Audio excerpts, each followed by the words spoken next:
Welcome to FUS Unitarian Society of Minneapolis, the birthplace of Congregational Humanism. We carry on that tradition of free thought today, dedicated to promoting a free search for truth, meaning, and justice. Our web address is fusunitarian.org. I'm David Breeden, Senior Minister. Welcome.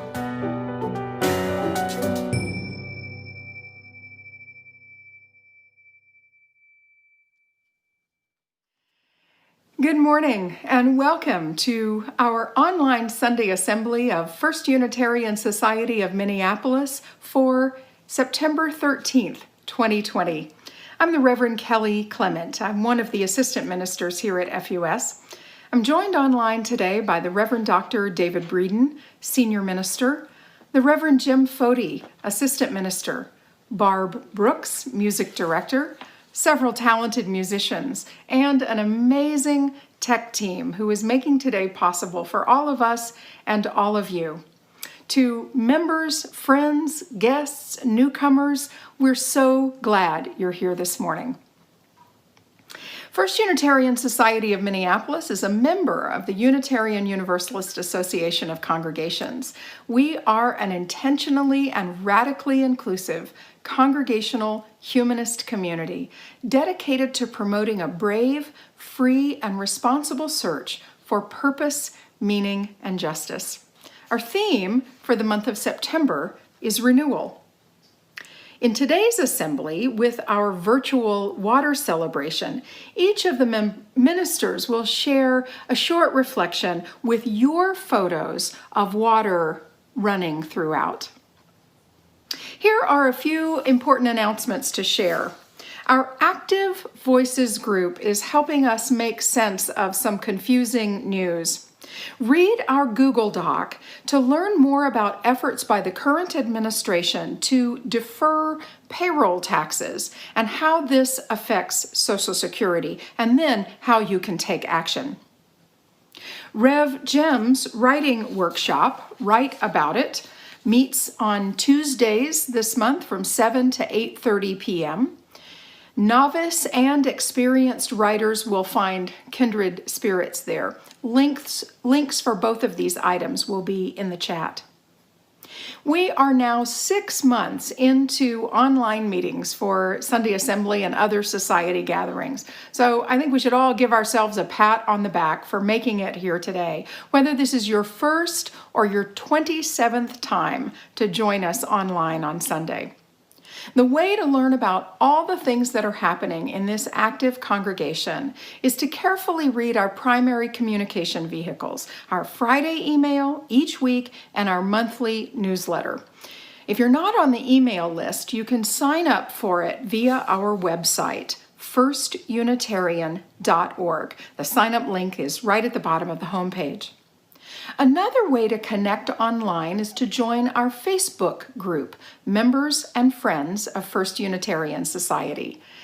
If you enjoyed today's assembly, please like and subscribe online. In the description at the bottom of your screen, you will see how you can support our mission of congregational humanism at FUS. After assembly today, join our popular coffee hour via Zoom. We'll do our usual breakout rooms, and of course you can come and go as you wish, and it's so good to see each other's faces there. At noon, I will be hosting Welcome to FUS for folks who are new to our community and or those who are interested in pursuing the pathway to membership. Both links for that will be posted in the chat. Even as some other parts of the larger community are opening up, FUS Unitarian Society intends to maintain an online-only Sunday morning presence for many months to come. Thank you again for joining us. Good morning, friends. I'm Allison Wyeth, Director of Religious Education here at FUS Unitarian Society, and I'm so happy to be with you this morning on the beginning of another program year in our beloved community. As you know, our youth, those folks in the congregation who are raising them, and those who are working to educate them in our schools, are currently navigating a very challenging back-to-school season. So as we gather today, Let's take a moment right now to each send them a caring thought, a hopeful wish for this school year. And those of you headed back to school in whatever form that is taking, know that you carry our hopes and our dreams with you. And of course, our RE program will be starting up in the near future as well, once our youth and families have had a chance to settle into what their new fall schedule looks like. We'll be starting up again on Sunday, September 27th. So if you haven't yet registered your young ones, please check out the RE page on the website for the full description of the RE plan for the year and for the registration link. We've got programming for pre-K through senior high, as well as offering our coming of age program for youth in grades 8 and 9. So whether you're an every Sunday kind of family or a once in a whiler, it's really helpful to have your registration in when we do our planning. And I can't wait to see you all on Zoom later this month. And now let's enjoy our water celebration. Each week when we gather, we light our chalice and share one of the 7 principles of Unitarian Universalism, or one of the aspirations of our congregation. This week we light the chalice remembering our aspiration to support one another's journey toward meeting and connection in the here and now. Now for our congregational covenant. Love is the spirit of this place, and service its law. This is our great covenant, to dwell together in peace, to seek the truth in love, and to help one another. In the tradition of Congregational Humanism, we mark and celebrate the passages of life in the human experience, the milestones and joys and sorrows. We celebrate so that we stay in touch with our own humanity. We celebrate to remind ourselves of the value of a moment of silence. And we celebrate so that no one among us is alone in joy and sorrow or in the many passages of human life. Sad news this week from Finance Director and FUS member Alan Callender. His brother Jack died Thursday morning in Colorado. While very sad, Jack had been in cognitive decline for some time. Due to COVID, no memorial service is planned for the near future. You can send cards to Alan by using our FUS address at 900 Mount Curve. We now take a moment of silence to reflect on those in our lives and in our world who are struggling, and to appreciate those who bring goodness and abundance to us and to our world.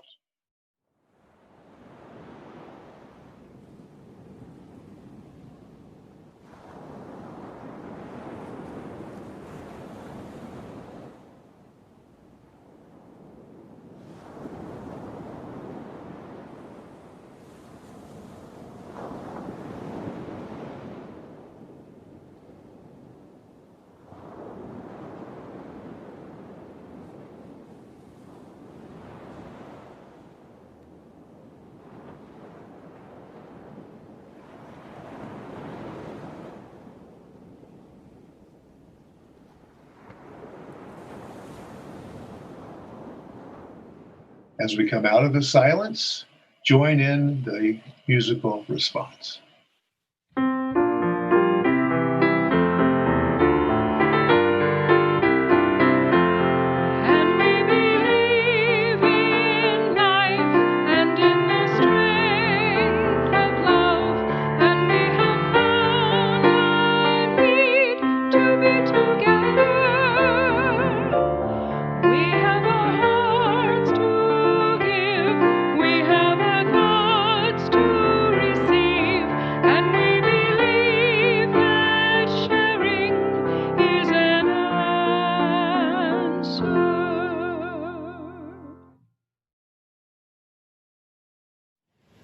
Welcome to our Water Celebration Sunday. At the end of each program year, we have our flower celebration, bringing flowers together, and then each of us taking one as we go out into the world for our summer. At the beginning of each program year, we have our water celebration in which we bring water, each of us bringing our individual stories back into our gathered congregation. And even though the pandemic has closed the doors of our building and may even have restricted your movements for the summer, we mark the transition into a new program year by sharing photos of our summer. Today, we symbolically gather our individual selves into a collective whole, and we ask, where may we go together?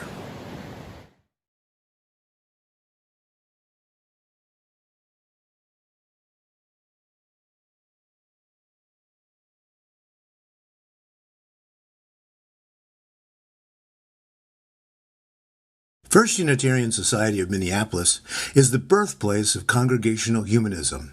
4 FUS ministers were signers of humanist manifestos: John Dietrich, Ray Bragg, Corin Arisian, and Kendall Gibbons. For more than a century, FUS has been at the forefront of Unitarian Universalist humanism and the broader humanist movement. Help us keep the voice of First Unitarian Society strong in these troubled times.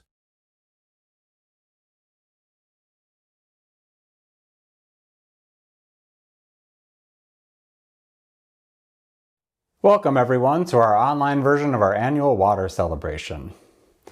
This tradition marks the beginning of the new program year at the First Unitarian Society of Minneapolis. And in more normal times, we'd be holding this treasured ritual in our upper assembly hall, where we'd gather and merge small amounts of water that is meaningful to us. We usually start by marking the 4 directions in 4 separate places in the hall. Then, as we listened to water-themed instrumentals, our members and friends add the water that they've collected over the summer to the bowl that most closely matches the direction from which the water came. Water from Lake Superior or Camp Unistar would go in the North Bowl. Water from Cape Cod or a backyard in St. Paul would go in the East Bowl. Southern waters might be from as close as Lake Harriet or as far as Florida. And western waters might represent anywhere from Lake Minnetonka to the Pacific Ocean and beyond. Once everyone's had a chance to share their water and name where it's from, we bring the bowls to the front, blend the water from all the sources, and celebrate the life-giving, connecting nature of water. After the ceremony, we return this gathered water to the earth, releasing it in our front yard near the peace pole, where it rejoins the natural cycle, soaking down toward the water table, rising up in the grass, and evaporating into the sky to start anew.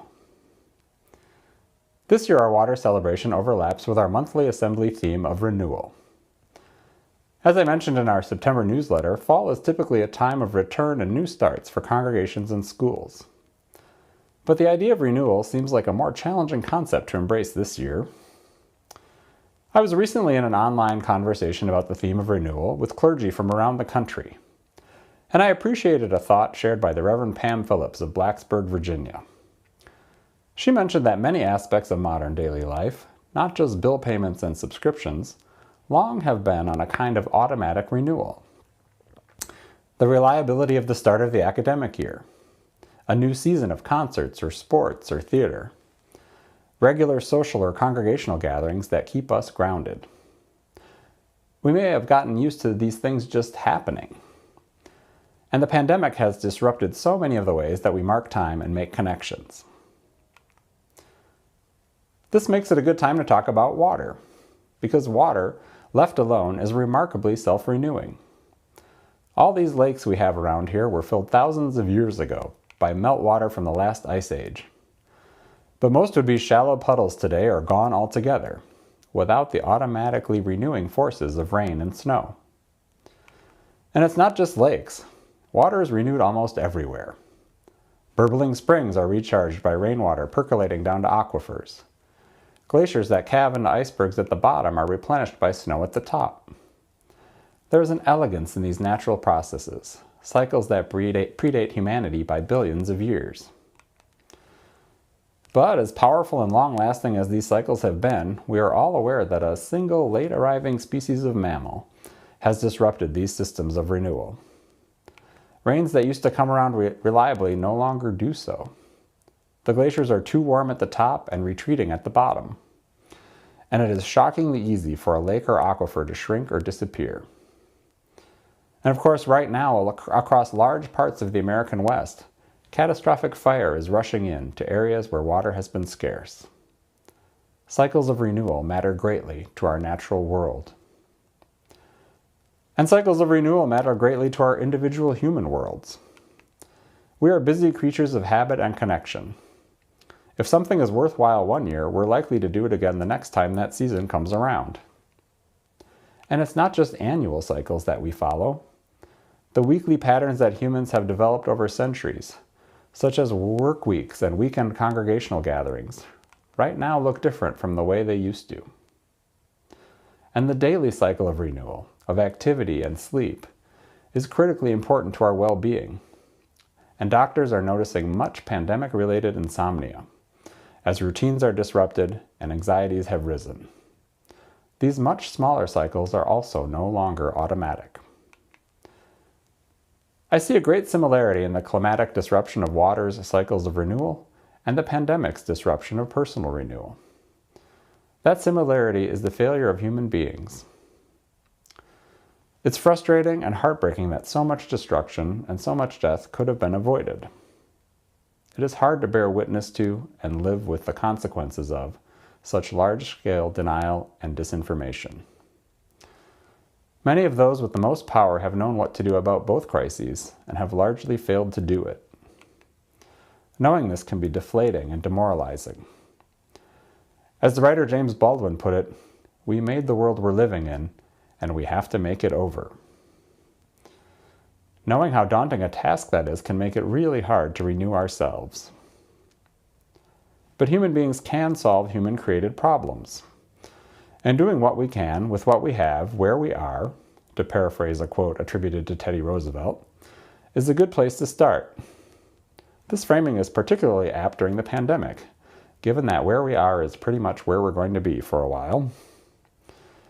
And as we try to repair a world that seems to be unraveling, it can be helpful and sustaining to focus on what it is that gives us life right now. This is a question that Unitarian Universalist ministers sometimes ask each other. What's giving you life these days? What's saving your life right now? For me, it's just about anything that puts me in contact with the congregants I serve. That's one of the things that's giving me life right now. I'm appreciating meetings and email and phone calls more than I ever have. And in this time of extended apartness, all of us on staff love seeing photos and videos of the people who make FUS what it is. And so this morning, we are grateful to present you with a variation on our annual water celebration. Instead of sharing the actual water, we're going to share a couple of slideshows of photographs that have been collected. We'll get to see the many sources of water and the many ways that our folks got out into the world this summer. The slides will be shown before and after Reverend David's reflection. May this updated tradition bring you a sense of renewal as we enter this new season together.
Many of you know that I really love language. I love neologisms. I love seeing the way words change over time.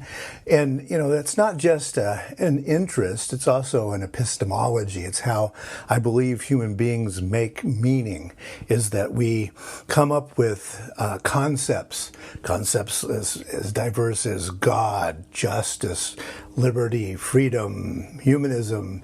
We come up with these concepts, these terms, these phrases, and then we're able to somehow focus our minds because, this is about blank. And they become tools in how we understand reality. And so when I see something new that I've been dealing with and seeing in culture, I go, there it is. And this past week, I was reading an article, and I read that Merriam-Webster's dictionary has this year added doom scrolling and doom surfing to their dictionary. These two terms now have currency and meaning: doom scrolling and doom surfing. And you immediately know what it is if you've experienced it, and I think most people have. That is, that you go online and you start reading articles in some journal or in Facebook, and then you go to another one and another one and another one.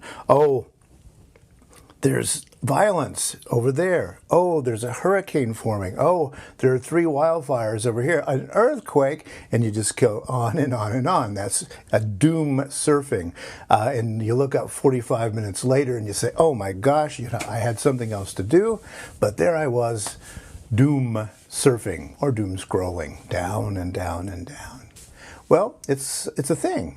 And now we have a concept for dealing with it. But when we do get a concept for dealing with it, we also get a handle that we can say, wait a minute, doomsaying, doom surfing, maybe I need to change the way I'm thinking or the way that I'm reacting. What if I stop myself, set a timer? What if I just don't do it at all a few days and get away from that?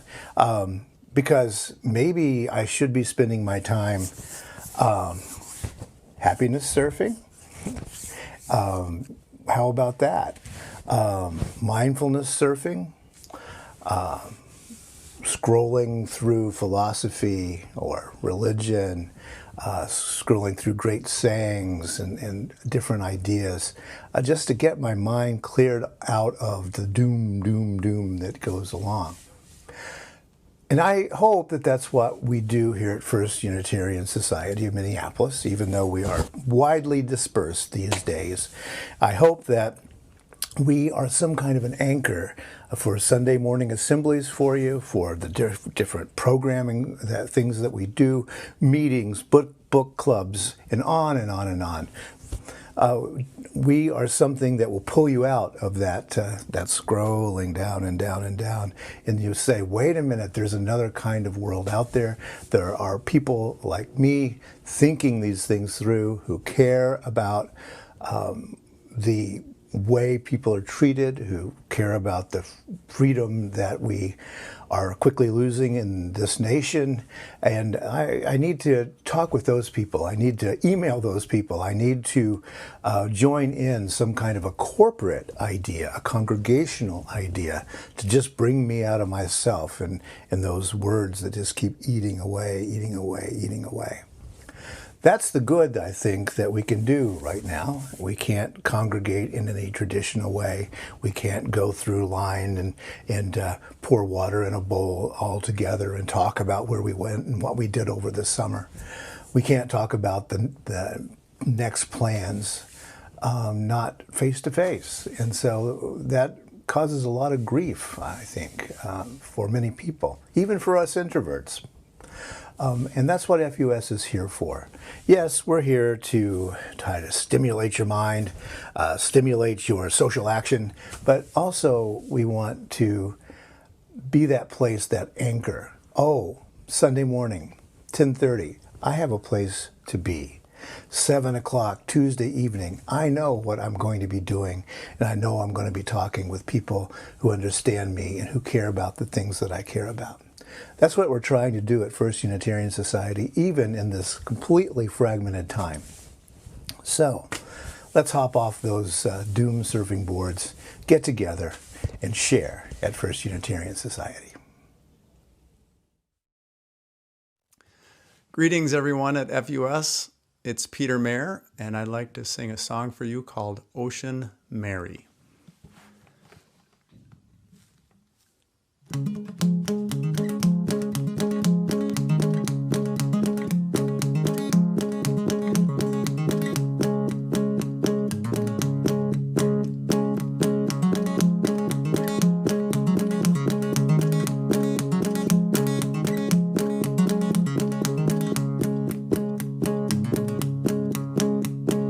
There's a street in a river town, and on that street is Mary's house. By the house is a deep ravine, and running there is a magic stream.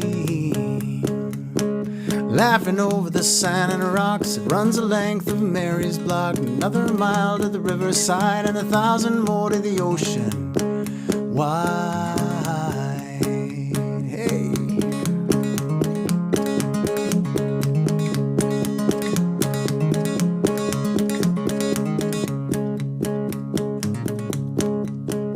Now down in that ravine one day, by the water Mary lay, put her hand in the shallow stream, and Mary had a magic dream. She imagined that inside her stirred all the waters of the earth, every puddle, every creek, and every one of the 7 seas.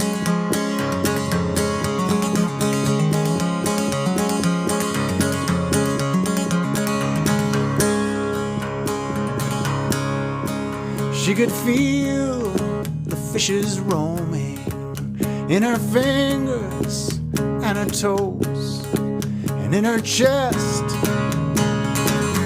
the Gulf Stream flows.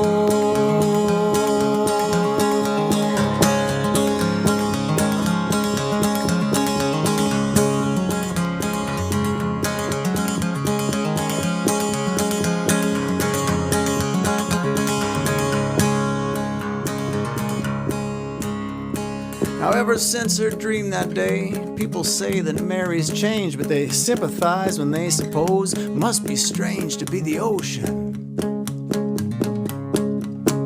She senses when the salmon swim and hurricanes lick her skin. Asia tickles her left arm and the moon above tugs her heart.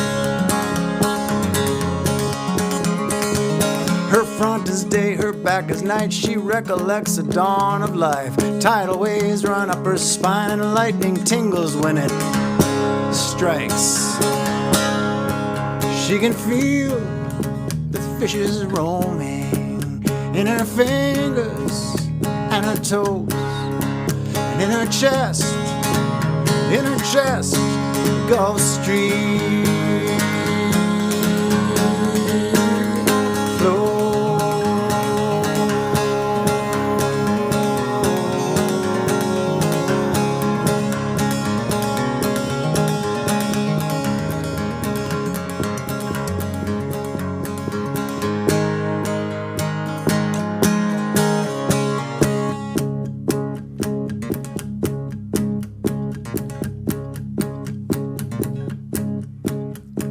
And all this happened, so it seems, because of Mary's magic dream. But some would say that lakes and wells, even rain can cast a spell. And every water drop you ask tells a tale of oceans vast. So careful when you take a drink, 'cause there's magic in the kitchen sink.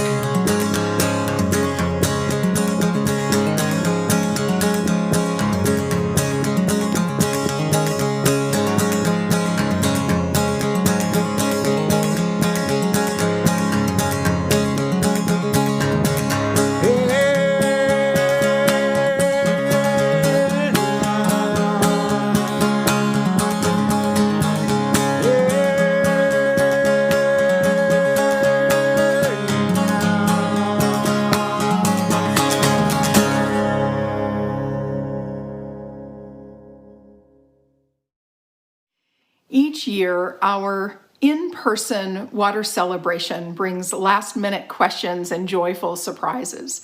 Where are the vases that we will gather the water into? Who will stand at each station to receive the water? What stories will we hear from you as you tell us where your water came from?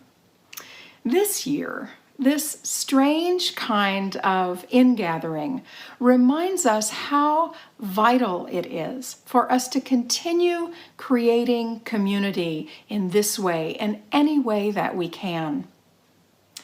We are reminded, whether virtually or in real life, that when we bring our waters to pour into one common vessel, it's akin to putting our heads together in collaboration on an idea and putting our hands together to bend the arc of justice. We are stronger, safer, wiser together. As when tributaries and creeks join into a larger stream, so too when the strength of our congregation joins with the strength of other organizations, we add our efforts to bigger movements for change. For this reason, First Unitarian Society has joined Relay for Our Water, a NIBI walk or water walk, an effort of hundreds of individuals and organizations to celebrate, honor, give gratitude for, and take action on behalf of water. Today is day 42 of the movement of a small amount of water, it's about a pint, which left the headwaters of the Mississippi and is making its way all around the state to be returned back to the headwaters during the wild rice harvest season. Here's a post from the Relay for Our Water Facebook page. By now, NIBI water has passed to over 200 people on a journey of walking, biking, and paddling for over 500 miles. In that time, there have been families, youth, climate activists, health professionals, faith groups, paddling enthusiasts, and members of multiple Dakota and Anishinaabe tribal nations, all hosting the water and carrying NIBI with gratitude and prayer. Why this water? Why now? Well, here's what the organizers of Relay for Our Water say. This is a crucial time in the efforts to stop the proposed Line 3 pipeline expansion project by Enbridge Energy. This newly rerouted Line 3 would cross over 200 of Minnesota's cleanest bodies of water, including crossing the Mississippi River twice. It would also violate Native peoples' 1854 and 1855 treaty lands. For those of us who are non-Native people living on this land, we are responsible to uphold the treaties that the United States government entered into and from which we benefit. We are all treaty people, and we have a responsibility to be good stewards and good neighbors. People who care about water, who are concerned with climate change, and who understand that the pipeline violates treaties with Native people, have been saying no to this pipeline for 6 years. We recognize that activism and solidarity work is not a sprint or even a marathon. It is a relay where we carry our commitment from group to group, and our collaborative actions make us stronger. So here is our action at FUS. On Saturday, September 26th at 10 a.m., we will gather in Lowry Park across from our building, physically distanced and each one of us wearing masks, to transfer the water from the vessel we received from the Sierra Club into our own vessel. We'll have a short ceremony there with the water, say some words of gratitude. Hopefully we'll have some lawn signs for folks to take, as well as a list of action items to protest Line 3. Then bikers and FUS members Bob Adderhold and Shelley Schreffler will ride with the water to the Stone Arch Bridge, where another group will receive it. We are not called to save the water all on our own, and it's a good thing we are not. We are called to do our part with celebration, thanksgiving, and action. Please watch your Friday emails for more information, and if it feels safe for you to do so, make plans to join us in Thomas Lowry Park, Saturday, September 26th at 10 a.m. This year has brought a lot of last-minute changes and some joyful surprises. We are renewed and made stronger by our collective participation, by joining our intention and commitment and gratitude and action together. This is what it means to be a congregation. Let water be our guide, because water is life. Minnie Wichoni. Join me from home in our Extinguishing the Chalice words. We extinguish this flame, but not the light of truth, the warmth of community, or the fire of commitment. All of these we carry in our hearts and in our minds until we are together again.